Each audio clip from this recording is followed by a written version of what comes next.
جی، drama مہرا کے اوپر بات کریں گے۔ آ، اس میں سب سے پہلے تو بات یہ ہے کہ علیزہ اپنے ہسبینڈ کو کیوں نہیں بتا رہی؟ اس نے کوئی غلطی تو نہیں کی تھی،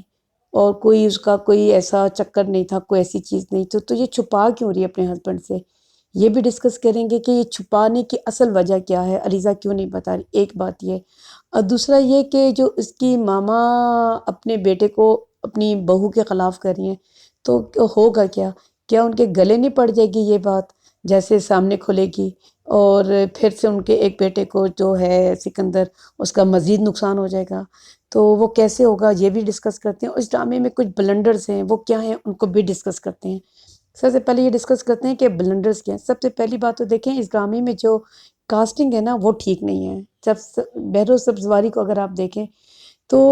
بہت سی جگہ پہ بالکل نہیں لگتا کہ یہ کوئی بڑا بزنس مین ہے، لگتا ہے کوئی جوکر ٹائپ ہے۔ یقین کریں بالکل بھی نہیں ٹھیک لگ رہے اس ڈرامے میں۔ ایک لیڈ کلاس کو جس طرح سے دکھا رہے ڈرامے میں، اس طرح سے نہیں لگ رہا، تو مس کاسٹنگ ہے اس ڈرامے میں ایک یہ بھی۔ اور پھر جو ان کی ماں ہے حمزہ اور سکندر کی، وہ بھی اس ڈرامے میں جج نہیں رہی، کسی اور کو لینا چاہیے تھا، صبا فیصل کو لے لیتے، اور پھر صبا حمید کو لے لیتے، لیکن یہ نہیں آنٹی جج رہی۔ اور ویسے یہ مجھے بہت پسند ہے، ابھی دستک میں آئی تھی تو بہت اچھی لگتی تھی، لیکن اس ڈرامے میں نہیں سوٹ کر رہی۔ اور پھر جو سکندر کی مسز ہے، یعنی کہ علیشہ کے عریشہ جو بھی ہے، وہ بھی مجھے مس کاسٹنگ لگتی ہے۔ اس کو تو ایسے لگتا ہے دیکھ کے جیسے کہ ابھی رو پڑے گی، اور چہرے پہ جیسے کوئی اداسی ہوتی ہے اس طرح کا ہے، تو مزہ نہیں آتا، مس کاسٹنگ ہے بہت ڈرامے میں۔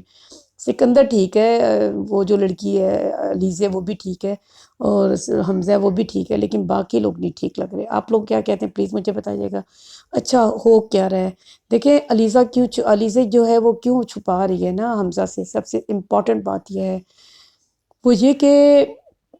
اگر اس کو یہ پتہ لگ جائے گا حمزہ کو کہ سکندر نے اس کی بہن کے ساتھ ایسے کیا تھا، تو اس وجہ سے وہ پھر ظاہر اتنی بڑی بات ہے کہ تم نے پھر بھی مجھ سے شادی کر لی۔ حمزہ حمزہ ظاہر ہے وہ اس کے ذہن میں یہ آئے گا کہ پھر اس نے مجھ سے کیوں شادی کی جب میرا بھائی اتنا برا تھا، تمہاری بہن کے ساتھ اس نے ایسے کیا، تو وہ اس لیے سے چھپا رہی ہے کہ پھر یہ جو کچھ سکندر کے ساتھ ہو رہا ہے نا، پھر حمزہ اور اس کے گھر والوں کے سامنے یہ چیز کھل جائے گی، جو سکندر کہتا ہے نا کہ یہ سب کچھ علیزہ کر رہی ہے، تو پھر یہ کہ علیزہ کے سامنے، سب کے سامنے یہ بات آ جائے گی کہ جو کچھ ہو رہا ہے سکندر کے ساتھ وہ علیزہ کر رہی ہے، تو اس لیے وہ حمزہ سے بھی یہ چھپا رہی ہے۔ لیکن جو ماں کر رہی ہے نا، اسے قرید رہی ہے اور بیٹے کے سامنے اب لے آئی ہے، تو دیکھیں بات اب اس کے رشتے پہ آ جائے گی، جب اس کا ہسبینڈ اس کے اگینسٹ ہو جائے گا، یا اسے تھوڑا اس کو لگے گا میری بیوی مجھے سے چھپاتی ہے، تو ناراض رہنے لگ جائے گا۔ ظاہر اس نے اپنے میاں کو تو نہیں کھونا، وہ اپنے میاں سے پیار کرتی ہے، ٹھیک ہے، تو پھر یہ کہ وہ اس کے سامنے لے آئے گی بات کہ کس طرح سے سکندر نے میری بہن سے شادی کی۔ تو جب تک یہ ہو جائے گا کہ حفیظ جو ہے نا، حفیظ والا جو کیس ہے وہ اس کے گلے پڑ جائے گا سکندر کے، تو ویسے بھی وہ پکڑا جائے گا، تو پھر علیزہ کا یہ والا کریکٹر کہ اپنی بہن کے لیے جو اس کو سزا دینا چاہتی ہے، تو اس کو تو سزا ویسے بھی کسی نہ کسی ذریعے مل ہی جائے گی، تو مجھے یہ لگتا ہے اس لیے وہ اپنے ہسبینڈ سے چھپانا چاہتی ہے، اور کوئی ریزن نہیں ہے۔ اور جب اس کے سامنے یہ بات آئے گی نا، تو وہ اور اپنی بیوی سے پیار کرے گا، ٹھیک ہے، کیونکہ اس کی بہن کے ساتھ تو ناانصافی ہے، اور آپ کو پتہ ہے حمزہ ایک اچھی سوچ کا انسان ہے، ٹھیک ہے۔ اور دوسرا یہاں پہ یہ جو دکھا رہے ہیں یہ والا جو سین ہے، ٹھیک ہے، منان نے جس لڑکی سے شادی کی، دیکھیں جب انسان اپنا ضمیر بیچ کے کسی کے ساتھ رشتہ بناتا ہے نا، تو پھر اس کو ہر چیز برداشت کرنی پڑتی ہے، چاہے حرام ہو اس کے سامنے یا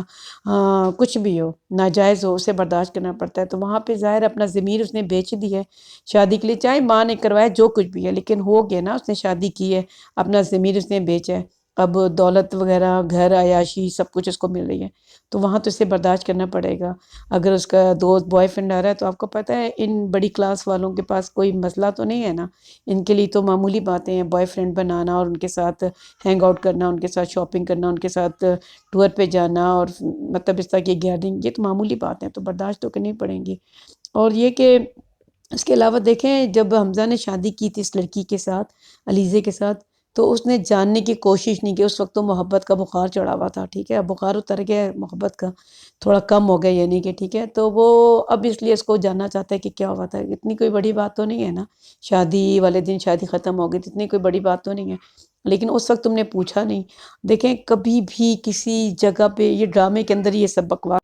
سب سے زیادہ مجھے بتائیں کون ایسا کرتا ہے؟ چلیں لڑکے نے نہیں پوچھا تمہاری فیملی کے بارے میں، اس سے تو لڑکی سے محبت ہوگی تو اس نے کہا چلو لڑکی تو مل رہی ہے، لیکن ماں باپ نے نہیں پوچھا۔ ماں باپ تو شادی پہ گئے تھے نا، ماں باپ کا تو کام ہے پوچھیں تو صحیح بھی تمہارے ماں باپ کون ہیں، بہن بھائی کا سین ہے، مطلب کہاں ہیں سارے، سب کیسے ایک دفعہ میں تو سب نہیں مر جاتے، پوچھا نہیں۔ اب ماں کو ریت کے لوگوں سے جا کے پوچھ رہی ہے، ملازموں سے جا کے پوچھ رہی ہے، تو یہ سب سے بڑی غلطی ہے اس پورے ڈرامے میں، جو پورا ڈرامے کے اندر یہ چیز سوار رہی ہے۔ اگر یہ چیز کلیئر ہو جاتی تو ڈرامہ ان کا شاید چلتا نہیں، تو سٹوری ہوتی کوئی نہیں ہے، بس ڈرامے کو بناتے چاہتے ہیں، 42 ایپیسوڈ تک لے کے، پتہ نہیں 60 تک لے کے جائیں گے، کیا کریں گے۔ اور اس ڈرامے میں ویسے کچھ بھی نہیں ہے اور ہوگا کچھ بھی نہیں۔ ظاہر ہے برا کیا علیزے نے تو وہ پکڑا، وہ جو کیا نام ہے سکندر نے، وہ پکڑا جائے گا۔ اسے جب پتہ لگے گا حمزہ کو اس کی بیوی کی بہن کے بارے میں، تو اسے تو ظاہر ہمدردی ہوگی، ماں کیا کر سکتی ہے، اس کا تو کوئی ایسا بڑا گناہ نہیں تھا نا، ٹھیک ہے، تو کچھ بھی نہیں ہوگا ان کے تعلقات کو۔ اور عریشہ بھی غلط ہے تو ظاہر ہے اس کا جب میاں قید میں چلا جائے گا، پکڑا جائے گا، اسے سزا ملے گی، تو ظاہر ہے اس کا یہی کافی غم ہے کہ وہ اپنے میاں کے بغیر رہے گی، کیونکہ وہ بھی تو اس کے ساتھ ملی ہوئی تھی غلط کام میں۔ تو غلط کام کا جو انجام ہوتا ہے وہ غلط ہی ہوتا ہے۔ لیکن اب ڈرامے میں یہ دکھاتے ہیں کہ لڑکے خود ہی غلطی کو مطلب جس نے کی ہے اس کو سزا دینے لگے، یہ نہیں ہونا چاہیے۔ بہرحال اس کے اوپر پھر کبھی بات کریں گے۔ خدا حافظ۔